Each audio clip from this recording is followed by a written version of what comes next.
Hi everyone, I'm Daniela and welcome back to Black Cat Kitchen. Today we have another great Ted Lasso inspired recipe for you.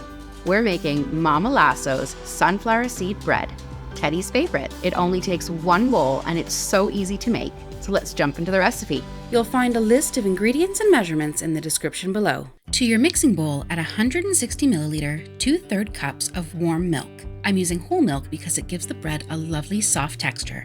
To your milk mix, add in 8 grams, half a tablespoon of instant yeast. I'm using instant yeast, but you can use active dry.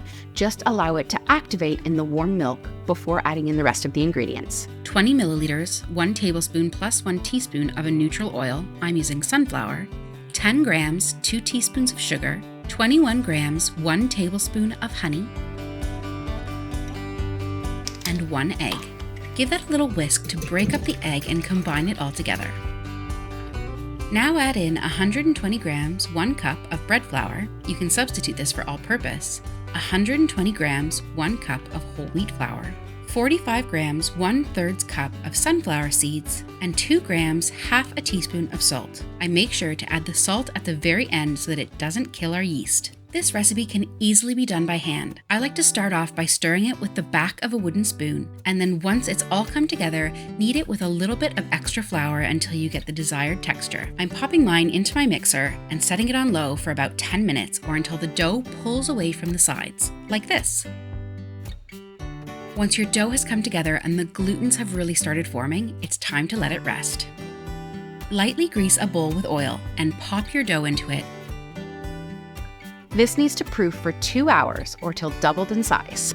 Once it's doubled, give your work surface a good dusting of flour. Pour your dough on top, being careful to only let one side of the dough touch the flour. We need that stickiness to hold the loaf together. With lightly floured fingers, gently stretch your dough into a rectangle shape by pulling up and pressing out. Once the rectangle is nearly the width of the loaf tin, but not quite as wide, it's ready to roll. We're using an 8-inch by 4-inch or 2-pound loaf tin.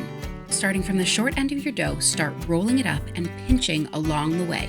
We want to make sure to have a very tight roll so that there's no air bubbles inside our bread. Once you get to the end of the roll, give it a good pinch so that that edge doesn't come apart, and then gently roll it back and forth on your work surface a couple of times. Pop your roll into your loaf tin, making sure that the edges are lined up. You don't want any bits folding over. Leave it for 30 to 40 minutes in its pan and it will double in size again. Now that the bread is in its pan, preheat your oven to 190 degrees Celsius or 375 degrees Fahrenheit. Brush the top of your loaf with about 2 tablespoons of melted butter, and then sprinkle on a few extra sunflower seeds on the top. This is going to bake for 25 to 30 minutes or until your internal probe thermometer reads 190 degrees Fahrenheit or 88 degrees Celsius. While it's baking, why not try my Biscuits with the Boss shortbread recipe? I've linked it down below. Perfectly golden brown and a beautiful hollow sound. Let your bread cool before removing it from the pan, then slice, slather with butter, and enjoy.